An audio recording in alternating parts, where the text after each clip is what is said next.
David Sable for New York festivals. Creativity from the other side, where we talk to the greatest and most interesting and most incredible people in our industry and elsewhere, but the creative talent. And you know my view on creative, because creativity can come from any place, and we are going to talk to today's guest about that, because he believes that as well. But you, my friend, are a return guest. You're a friend to David forever, for life. Forever, for life, forever. And I'm so happy that you're back, because we have a lot to talk about. Javier Campopiano, Argentinian. Yeah. Not Italian, although I keep going with making it like it's an Italian I'm an Italian name. passport, I know. so yeah. But we have a lot to talk about. So first, before we start catching up, you are now into gaming. Oh yeah. This is like really important. I'm a huge gamer. This is new from our last conversation. Yeah. I'm not hugely into gaming, but my daughter pulled me into some games. And I spent a lot of hours observing her playing, because she wouldn't let me play, because she's really into this particular game, and she's trying to, progress. And every time I try, right, you pull her back. Yeah, I know exactly. But I'm more interested into the narratives. Like this is something I've been reading a lot about before. I usually read a lot about things that I'm not necessarily into it. So I knew that there was specifically, I won't remember his name, but the creator of The Last of Us, and how he transformed the industry with including certain narratives, or certain type of narratives that were not part of the gaming industry before himself. And so I was like really pulled into that part, the storytelling part. And also my daughter is considering maybe going into, studying, for storytelling in the gaming industry. See, most people don't get that. People who aren't gamers don't understand that this is all about storytelling. Oh yeah. It's total storytelling. Absolutely, yeah. And you advance the storytelling by being part of the game. Yeah. And I've been doing this, I've been a gamer forever. Oh really? Oh wow. Totally. I didn't know that. Yeah. I love gaming. That's great. It's like I'm crazy. I dreamt about this when I was a kid. Yeah. Well, really? Yeah, it's not like I created Xbox, but I just dreamt, wouldn't it be cool if you could do this kind of thing? And sure enough, it's one of my great things. But we'll come back to that at the end. Yeah. We'll come back to it again. So, Chief Creative Officer, Global Creative Officer at McCann Group, and McCann, the number one winning creative officer at Cannes in the Lions Festival. And here at New York Festivals, we're happy to talk about every festival, because we think they're all important, but we do believe that New York Festivals has a particular vibe. It is different. We don't have a corset, we don't have big parties. Well, we have New York. We have New York, and we have the work. Yeah. So last year, you created and curated the first time that I know of where the jury president chose his jury. Yeah. And pulled together the people that you thought would be the most important to help you get to a place. And from what I've heard, it was an incredible experience. And from what I've seen, the work chosen was really spectacular. Yes. But why don't you tell us a little bit about the experience and where you think you're going with it? Well, I think that sometimes in other festivals when you're president of the jury, you have the chance to maybe have an opinion about who would you like to have, or certain names, but certainly choosing the entire jury, or helping choosing the entire jury, it was a completely different experience, because you are kind of matching personalities that obviously from the people that you closely know, which I happen to knew many of them, but also other people just through their work or through their reputation. And it was fascinating, because it actually ended up working. Sometimes you don't know if it's going to work or not, right? It's like putting together a team. Now, I remember we went to dinner that night before. We had the whole jury, and you were still a little nervous. Well, because you don't really know. You are like putting together, a group of diverse people from different markets, countries, backgrounds, and you don't know how it's going to work. But I usually have the the instinct that great creative people respect each other's minds so much that we all make the effort to make it work, and no matter what. And I think that was exactly the case. It didn't require a lot of effort from anyone because everyone was fantastic. And I think that the work we curated was, we have the same pool of work throughout festivals usually, right? You are navigating with the same pool of work because people submit their best work, and usually it is the same body of work. But the way we curated it actually was different because the conversations were much more profound to some extent, and because of the seniority of the jury, and because we somewhat, even if we didn't know each other, all of us, but it felt like we did know each other. Right, and you also had a client on the jury. Yes, we did. We have a Coke client, Islam, and he was fantastic. He's one of the most creative people that I know in this business, and his approach to the work was also really candid, really genuine. It was great to have him there. Yeah. So, great experience. Yeah. Great jury. Mm-hmm. We'll talk a little bit about this year in a minute, but I just want to come back to McCann because it's been a big year for you. Yeah. It's been a huge year for you. I mean, lots it's of the wins. First year. Yeah. I'm saying. Lots of wins. Yeah. Yeah. Lots of amazing wins. Mm-hmm. I think lots of changing of the ethos, but lots of really getting into the minds and hearts of the people at McCann around the world in a way that I think might have been missing before, and I think that's really what you tried to fill. But one of the things that struck me is that you were very focused on truth well told. And so truth well told is one of those great lines that helps define the creative philosophy of an agency. Back in my day at Y&R, when I was growing up in the industry, it was resist the usual. And that became something that was used by many agencies. They put it in their own terms. It's like a nice filter, right? Yeah, it's just a great filter. Resist the usual. And it could be to the left or to the right. Like sometimes it could be resist the usual, do something crazy. It could be resist the usual, don't do something crazy. Yeah. So it's just an interesting filter. But truth well told has always been one of those filters that I thought is great.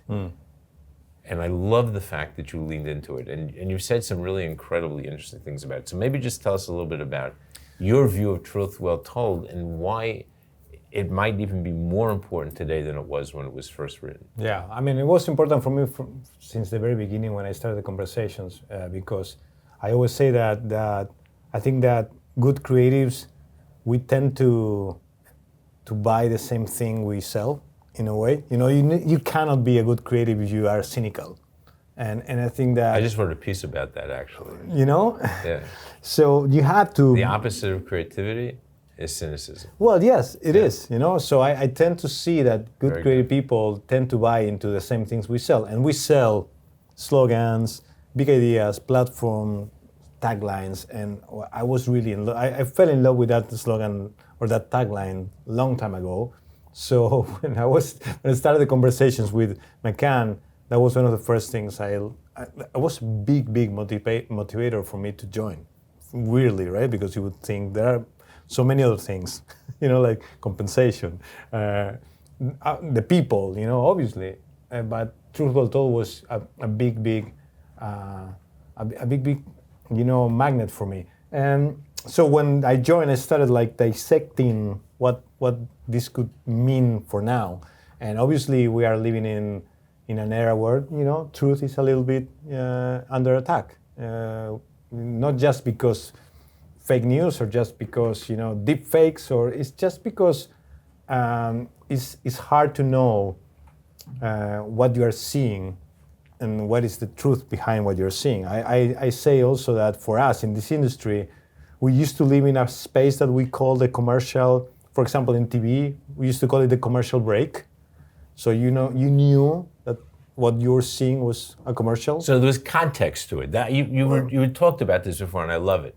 So there was context to the commercial. There was a it's context. a break. You knew it's a commercial. Break. Yeah. So even if the burger was looking much more handsome than it would look like in the restaurant, there was a tacit agreement between the viewer and the creator of the content that was, okay, yeah, this burger maybe is not looking like that when you go to the restaurant, but it's the commercial break. Right, or it doesn't talk to you. Or the stain that doesn't go so easily from the garment under, inside the laundry.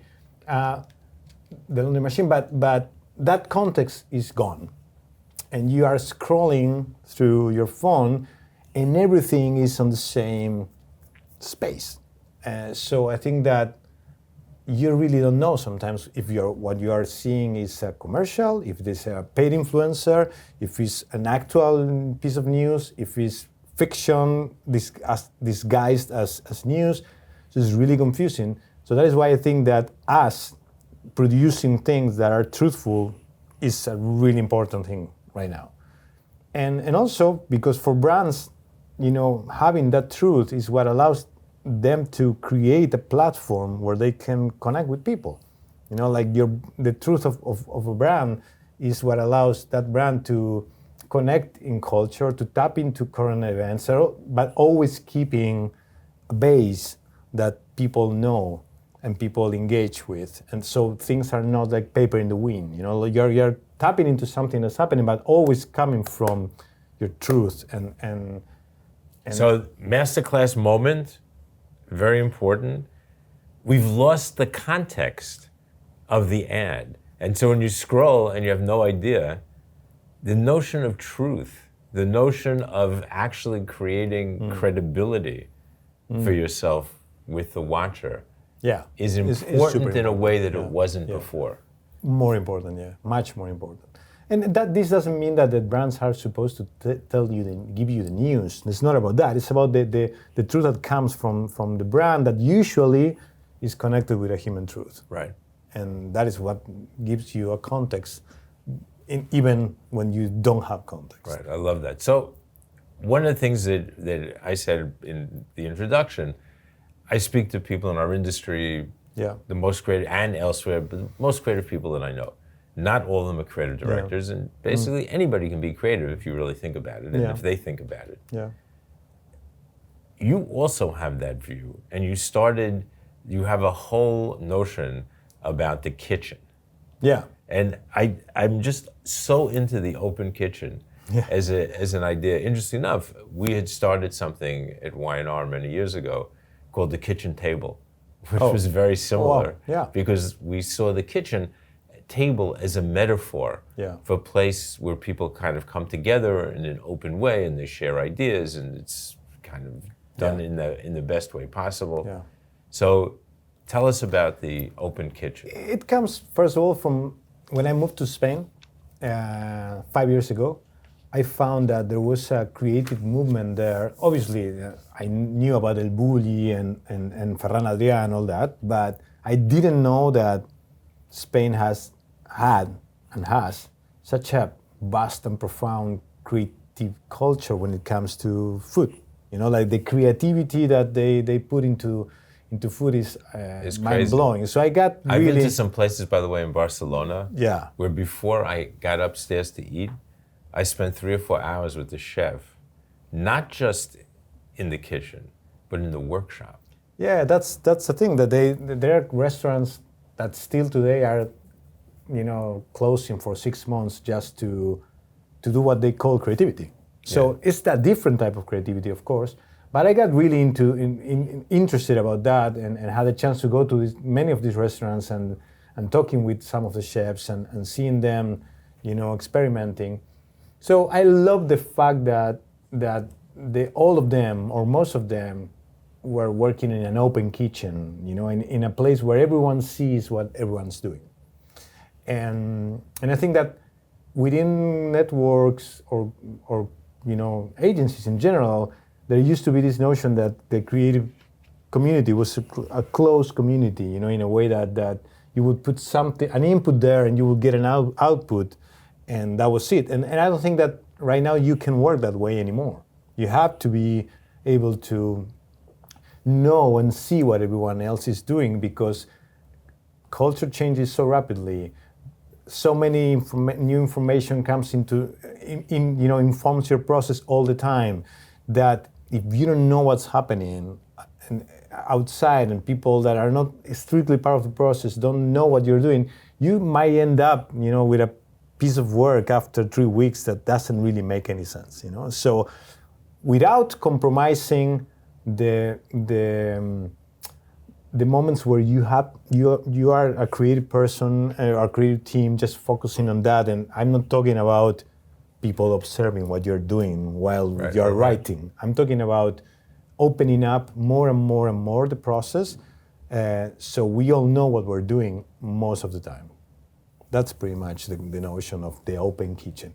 And then, of course, I'm still fascinated by the creative process of these places and what we could, steal from that. That the fact that they actually stop everything for 6 months just to think fascinates me. I don't know how to apply that to our industry, because I don't think that anyone, especially CFOs, are not going to agree with me in right, and give you a sabbatical for 6 months. If I propose to shut down McCann Worldgroup for 6 months.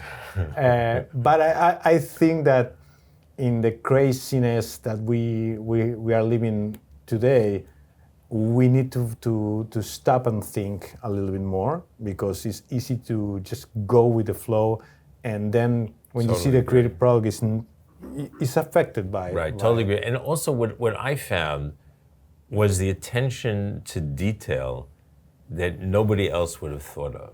So one of the things that I discovered in the workshop, as the chef and his staff might be thinking about a new dish, they had somebody working with them who was thinking about how to stage the dish, like how to plate it. Yes. But then that same person might think about, like what kind of dish would I put it on? And maybe I'll create a new dish.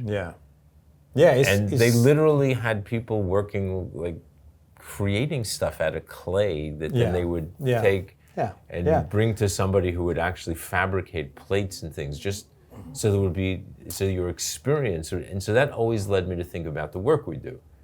Like how do you, because that's what we keep talking about being experiential, but that's really experiential, right? It is. People go to those restaurants to have an experience, to create a memory. It's not about the food. It's about the food in the context of a spectacle. It's the context, it's the spectacle, it's the food, it's the taste, it's how it's served, it's the plate. It's all comes together. I think that's a great lesson for us. Another masterclass moment, guys. Big one. I think that's great. Let's talk a little bit about the future, although some of that future is here. Obviously, AI is something that's impacting us. I laughed at the you can't have a conversation without No, you can't. So I haven't named this yet. AI creativity from the other side. Like that's what everybody else is doing. Everybody's putting AI in their name. We're not doing that. Don't worry. But I thought it was interesting. So AI. So many different aspects to it in our industry. It's generative, production, it's this, is that, it's like whatever. A lot towards faster, cheaper, cheaper in particular. Coke started a controversy, which I thought was absolutely a tempest in a teapot, because they had every right to do what they did. My view was that, like, the people who watch this stuff really don't care, folks, how it gets done. So, like, why tell them it got done by it? They don't really care. They just want to. They want the story. Like, they want to see it. And I understand that you need to tell your investors and whoever what you've done, and no doubt they're going to put it into can and say it was AI. But what's your view? How do you see that impact? Because we've talked before about faster, cheaper not really being a North Star. That's just the thing, right? You have to do, you talk about it. People don't like ta-da moments. We need to get to the work quicker, and we need to involve our clients. But we also need to create great work, right? In the end, all this conversation, open kitchen or not open kitchen, truthful told or not truthful told, in the end, it's about you see something, it's amazing or it's not amazing, right? Like all these things that we are discussing are kind of, post and pre-rationalizations before or after you see work, but the work has to speak for itself. That's the, in the end, the example you were given, or any other example, for the main consumer is just a video or piece of content that they are scrolling through, and they either like it or not, regardless of how it was made, right? So, and I think that to that point, I remember Ridley Scott giving a talk in Cannes, and Ridley Scott is amazing because everything changes. He's almost 90 or 85, and he's, probably has the biggest blockbuster of the year with Gladiator 2, so he knows what he's doing still. I remember him saying, it has to work on paper, otherwise it won't work. And maybe it's not a rule, because I'm sure there are a lot of people creating amazing things without writing a script. But what I take from what he was saying is it's still about that thing that conceptually works, because the thing with any new technology like AI is when you see the output, it all looks really similar. It all looks, and it's really expensive and time-consuming to prompt in a way that makes it look really different from any other thing created with AI. So to me, it's still about that piece of language, that articulation, that concept that wraps whatever you're creating with whatever tool in a manner that makes it really different and interesting and unique and make people stop and think. Right. The idea is not AI. AI is just a way, you need an idea, you need a story. I always make this joke, it's an exaggeration, I know, but it's like if I told you that I created this script using Word. Using Word, I created this. Yeah, you don't care if I used Word or if you wrote it in your notebook like I did. Exactly. It's an exaggeration because obviously that doesn't imply that this technology is not going to change the world. I think it is changing the world. But not because we have it as an industry, it's because my mom is using it. Right. That is why it's going to change the world. Because it's ubiquitous. It's ubiquitous, and anyone with a computer and a basic education and the ability to write and read can iterate and can get information and can take decisions like where to go on vacation in a way that couldn't do last year. I did an experiment with my family this year. We couldn't decide where to go the first leg of our vacation, which we knew where we were going by the end of August, but we had 1 week that we didn't know where to go. And we actually said, okay, we're gonna let ChatGPT decide for us. And we made the agreement. We knew that we were going to Galicia, but we didn't know where. And we said, okay, we're gonna prompt ChatGPT and we're gonna do whatever ChatGPT says. And we did. And was it good? It was a disaster.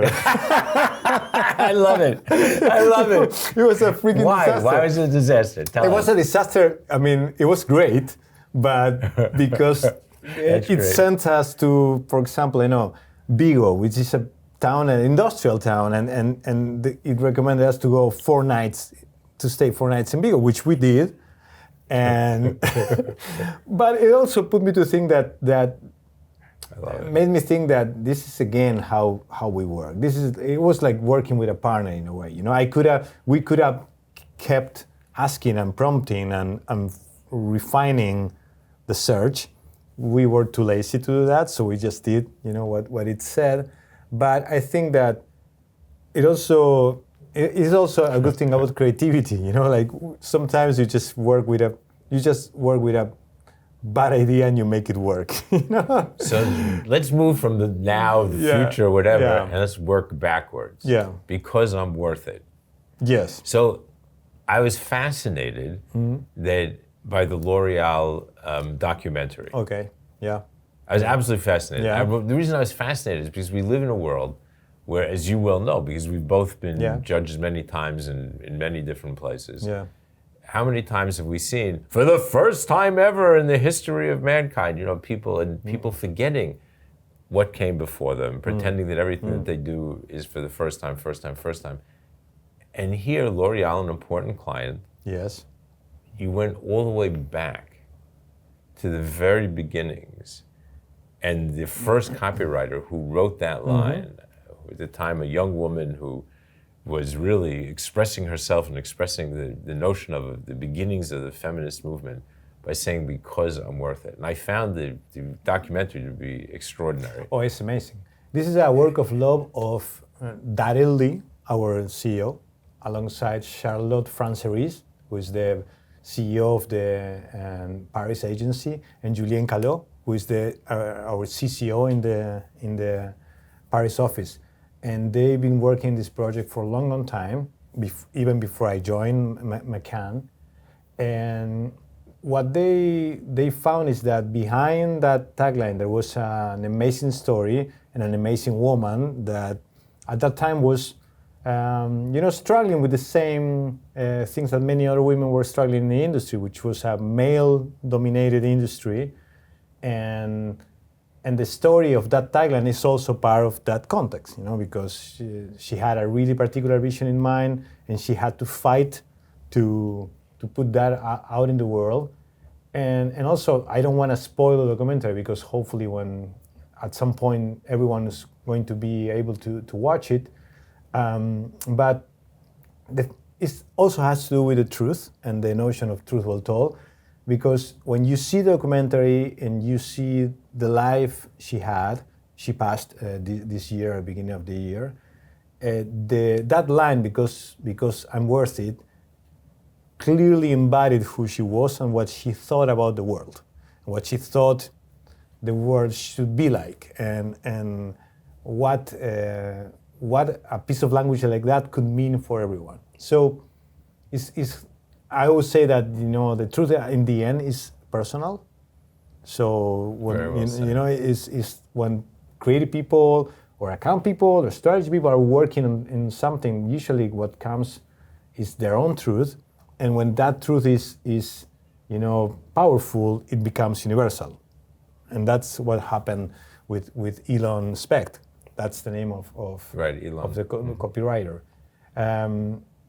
And she became, a legend in the industry, and she got to do a lot of other things. The story is fascinating, but to me, the most fascinating part, being in this side of the industry, is how a human truth, a personal truth, can resonate so much with the world and can actually help keep building an amazing brand and still being relevant. And it's still relevant. Yes. Think about all the brands that don't have, or maybe haven't found their truth. Yeah. And every year, sometimes multiple times a year, change their tags, change their North Star, change. We need a new North Star. I mean, how many times have we heard that? Yeah. And yet here, this woman wrote this so many years ago. Yeah.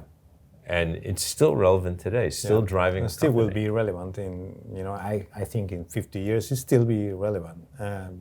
But again, because I think it comes from a personal place. And one of the things that you commented on this was this notion of balancing the business goal and the storytelling.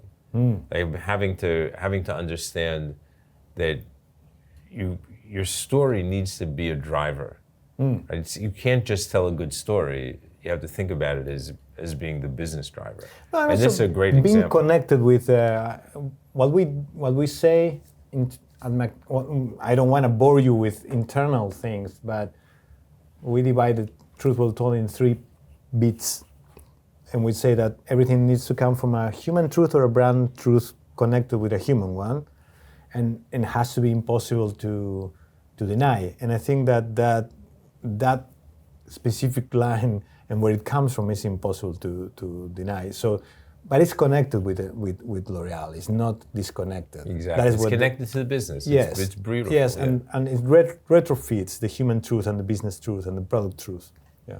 So I couldn't talk to you today without mentioning one of the biggest pieces of news in our industry, which is the coming together of Omnicom and IPG, and asking you to comment. What? Oh no, 1 second. Did I let the cat out of the bag? Oh shoot, I'm so sorry. I didn't. No, it's whoa, hold it. No, listen, seriously. It's really fresh news. for not for me, you know, we certainly were aware that something was in the works, and I have to say that for us it's great news. For me, it's great news. It's just we are coming together in a great moment, and I think that for our brands is good news because we are complementary. Omnicom has created some of the most respected brands in this business, you know, and I'm not talking from a script.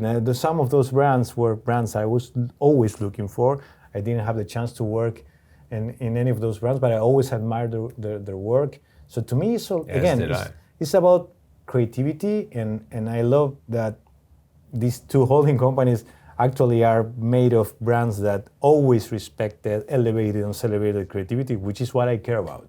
You know, so I was telling my creative people that usually there are two types of reactions to this news, and one is like freaking out, you know, what's gonna happen, and my way of reacting to these things is like I always take my first instinct is that it's good because we are big companies. And I don't have anything against big as long as it's good, you know. And I think that becoming bigger, I don't see anything bad in regard. But you also have a view of bigger, which I think is important because I happen to think it is a truth of our industry. Yeah. That the actual engagements are very often not about big. Yeah. The engagements are we've all had it, right? We've all worked on the biggest clients in the world, but it's actually a series of small relationships and connections. Yes, because again, it's like going back full circle to what we were discussing at the very beginning. How do you put together a jury? You know, like how do you we put together a jury of some of the biggest names in this industry.